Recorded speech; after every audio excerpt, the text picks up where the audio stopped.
Shalom Bapak Ibu, kembali kita akan mendengarkan pesan singkat. Dan pesan singkat yang akan saya bawakan pada saat ini untuk mengingatkan betapa kita telah menerima anugerah dan berkat Tuhan. Dan kita selalu harus menghargai berkat-berkat Tuhan yang telah kita terima. Itu seperti layaknya mobil baru.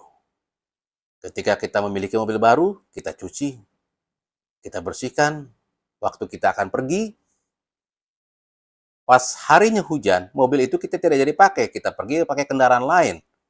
Atau kita panggil taksi. Tetapi setelah 4-5 tahun, kita naik mobil itu dalam keadaan hujan. Kita lupa bahwa lumpur ada di alas kaki kita dan kita masuk. Demikian juga dengan berkat Tuhan.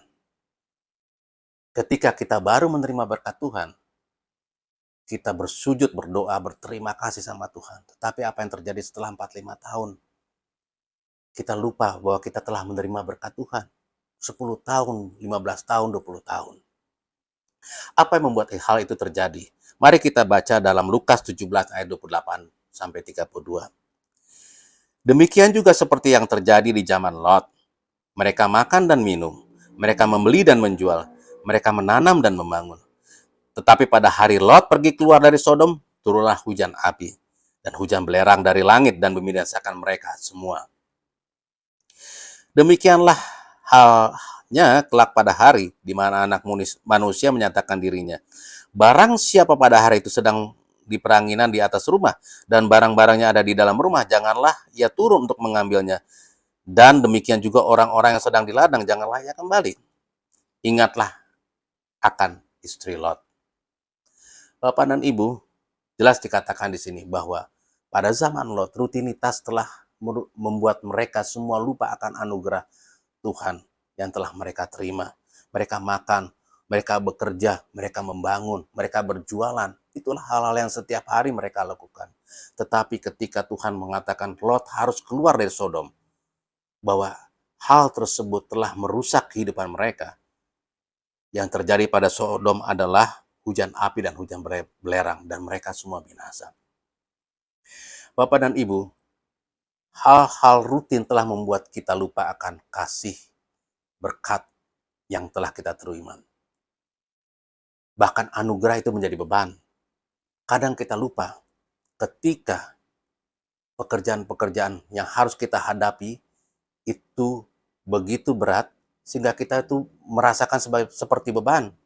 Padahal sebelum pekerjaan itu kita dapat, kita berdoa kepada Tuhan dan Tuhan menganugerahkan pekerjaan tersebut. Ketika anak-anak kita bersekolah dan uang-uang sekolah itu menjadi beban buat kita, kita lupa bahwa anak-anak itu adalah berkat dan anugerah Tuhan.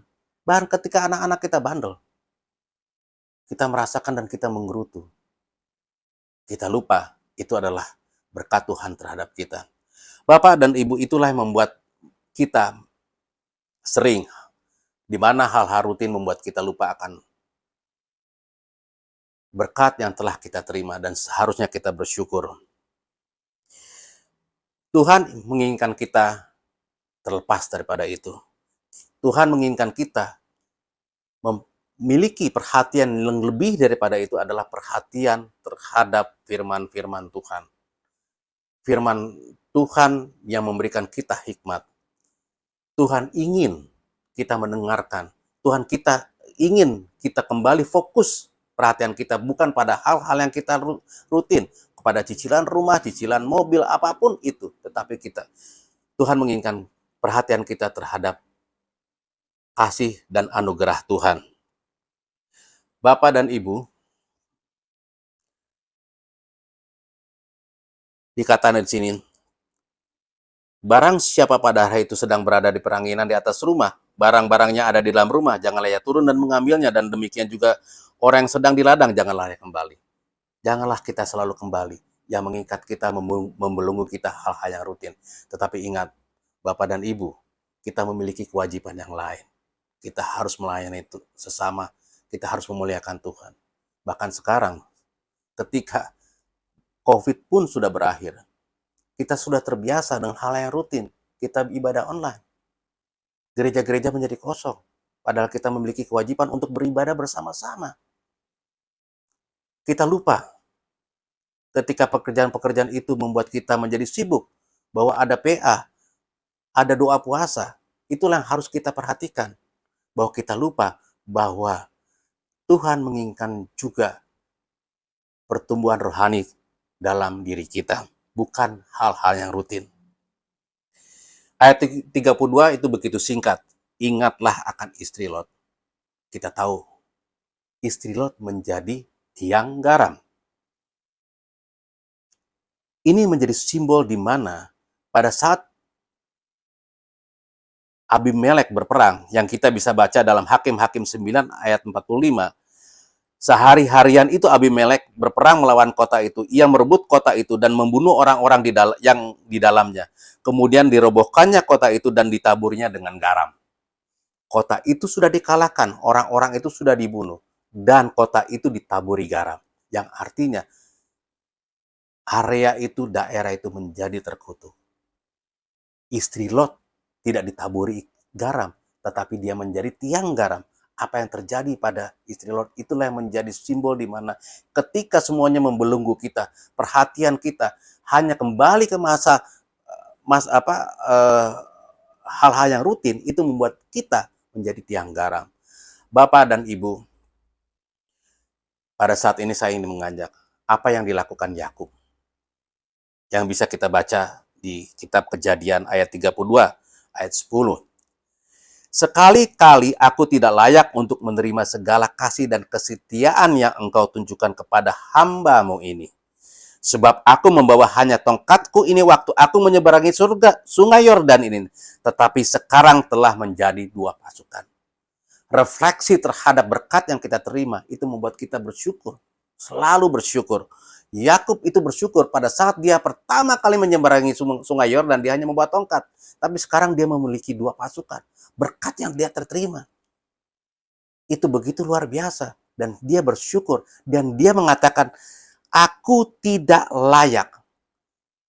Itu menjadi refleksi kita pada saat ini. Layakkah kita menerima segala berkat Tuhan itu? Ketika kita hanya bersungut-sungut, ketika kita hanya mengeluh, itu menjadi beban.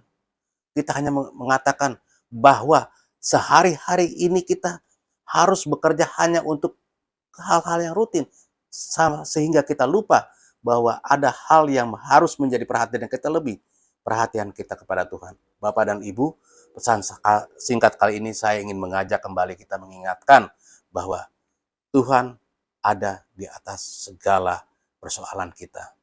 Perhatian kita, fokus kita kepada Tuhan akan menyelesaikan segala persoalan. Karena Tuhan akan memberikan hikmat, Tuhan akan memberikan kekuatan. Amin.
savoir.